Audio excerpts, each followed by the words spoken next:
there was a huge potential for extreme fire behavior and danger.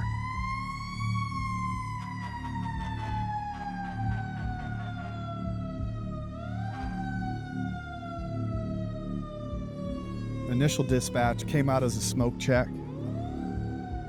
En route to the incident, dispatch came back and upgraded it to a vegetation fire. The initial report was around 3 to 5 acres. 361, engine 272, engine 89, engine 86, engine 27, 52, 82, 72, 62. Transport dozer 2741. Can crew 23, placer crew 2, ground crew 1, water tender 51, water tender 62, medic 61, medic 19, a vegetation fire in the area of 8467 Country Hills Lane, across the Highway 193. It's the country incident on CDF TAC 9, 1342. The air attack gave a secondary report on conditions. Camino, air attack 230, fires now 10 to 12 acres. It has transitioned into the timber. It looks like it's not going to slow down. We were first on scene at that point. It was very chaotic communications-wide from the beginning, just because lookouts were calling the fire in, the aircraft were overhead. I think we were on scene, they were still trying to get checkbacks, so there's a lot of confusion on the communications channels. Just hold off for now, just pick up an orbit and... We know the area, we know it's close to a housing development. As we were coming up on scene, we were able to see the column building pretty good. We knew the fire was moving. So we continued down the highway, and as we passed a gate, we decided to make access there. So we backed in. We had a low intensity fire backing towards us on the right flank. It was nothing exciting, just going to be a standard anchor and flake hose lay was the tactics we were looking at. When we made access, the fire behavior was about 3 to 5 foot flame lengths in light flashy fuels, and it was kind of flanking uphill towards the structures. I noticed a bit of a wind shift, and I took some embers in my direction coming off the black into where I was attempting to lay the hose.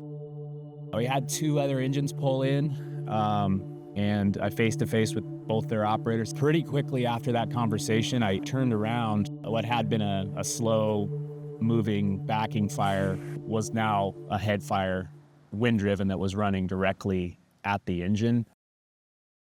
I yelled to Scott, "We gotta go, we gotta move, this isn't a good spot anymore."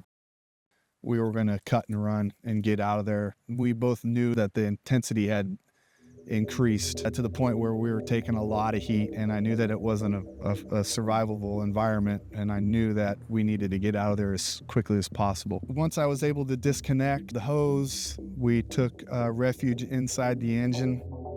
I noticed that there was direct flame impingement on the passenger side of the engine, more towards the front of the engine, coming over the front wheel well up to the hood. And I noticed that the fire was advancing past towards where we had staged the engine. The engine wouldn't engage into drive. I remember him saying very clearly and very calmly, "I know you're trying, do it again." And I said, "I am, I've done it, I'm doing it." I'd probably gone through the whole process 2 or 3 times at that point. Even if it had engaged, it wasn't going to be an option for us to drive through where the fire had moved. We were going to have to shelter in place. It got really smoky exterior on the outside of the engine. After that, the windows just started to fill with flames. So at first the side that the fire came from, and then the front windshield, and then the side. I just didn't know how much heat the engine could take before it was going to be worse inside than it would be outside. So I decided to jump in the back behind the driver. I knew that all the fuel would be consumed first, and that we'd already been hit by the fire. If we were going to try to get out, I was going to try to get out on the driver's side. So got in the back seat, pulled out my radio, and called, I believe over TAC, that our engine was being burned over. At that time, the engine began to fill with smoke. We were taking a lot of radiant heat from the windows to the point where the windows were starting to fail. The windows were starting to roll down. It was a pretty scary situation. I had some thoughts in my head that we might not make it out.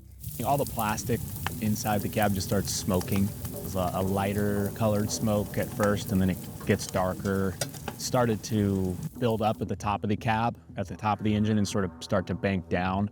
I was surprised by how quickly it started off gassing. At that point, I decided I was going to pull out my shelter, took off my web gear, dropped it on the seat, and then I got up and turned around and took the shelter out. Pulled it, the tabs and everything came out fine. And then as far as unfolding it, I just sort of unfolded it accordion. I didn't shake it out or anything like that, or grab or use the handles. I just unfolded it as I went. Got it opened up. I didn't really open it up all the way. I just opened it up enough that I could stuff it in a window or wrap my upper body in it if I needed to at least block some of the heat that would be there if we had to bail out quickly. Conditions outside were still pretty bad. There's still a lot of heat and flame in the windows. We needed to get out of the engine, and being outside of the engine, as bad of a situation as that was a better option than being inside the engine. We waited what seemed like another 30 seconds to a minute. I opened the door and felt quite a bit of heat, so I closed it, waited probably another 15 seconds or so, and saw that the fire intensity died down quite a bit. So I opened the door and it seemed a little better, so I told Scott, hey, we're going. Once we opened the door, we had better air outside the engine. He had his shelter already deployed. I had mine in my hand, ready to deploy, but I was disoriented enough that I wasn't able to physically open it up.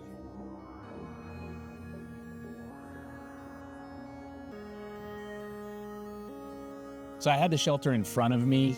When I opened the door, and I held it in front of me with both hands, and I moved up to the driver's side door as he opened it. And as he got out, he got behind the shelter.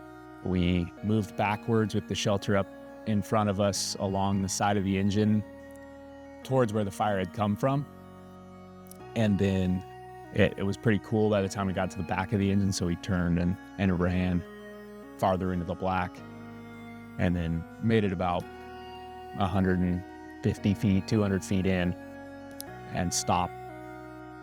I had better air, I was able to clear my vision, and I was less disoriented and was able to kind of focus on the situation I was in a little bit more clearly.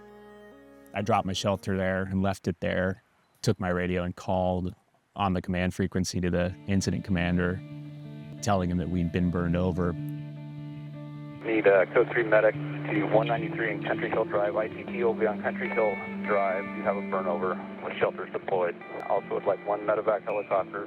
Then we moved up to the road and made contact with a CAL FIRE battalion chief, and they transported us to the hospital from there.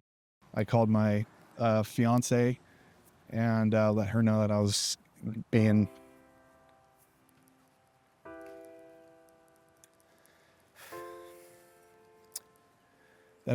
transported, that I was okay. We were evaluated for smoke inhalation because we'd been in the cab and been inhaling that smoke, but everything was all clear and we were out of the hospital the same day. When we ran into the black, I got that rush of anger. I kind of threw my helmet down and was overwhelmed with that. But that anger kind of stuck with me. Once I knew that I was okay in the medic unit, I still felt really angry, and I felt like I kind of let myself down. I let my captain down. Going through it over and over and over again in your head, that was the hardest part for me. I took some time off after the incident just to spend time with my family and process what had happened. And in the military, we're taught, suck it up and drive on and just soldier on. And I've done that in the past, and I knew that I didn't want to do that this time. So I let my peer group help me out, and I was open, communicated with it, spoke with some counselors, and we've realized through things that people go through in critical incidents like this or in combat that you can't keep it inside. There's Definitely some lingering side effects the first week or so. It's hard to sleep, a lot of thinking about what had happened, and a lot of thinking, oh, what happened here, and what was the timeline? And so writing helped me, being able to write down my own timeline of events so I could build a picture in my mind of what had happened and what could I learn from it. So I took a shift or two off, but getting back to work was good, just to get back into a routine of things. I think a healthy part of dealing with that after incident stress. The entire time we were in the engine was no more than 3 minutes, and it was already no longer a safe situation for us. But I think that people should know deploying your shelter inside the engine protected us from that heat. But the fact that the windows were already starting to fail in that short a time, it can be an option, but it's not going to be sustainable for very long. If you or someone you know is going through a hard time, please reach out. Don't suffer in silence. In the video description below, there are links to agency employee assistance programs and mental health care resources. Call or text 988 if you are concerned about suicidal thoughts or actions.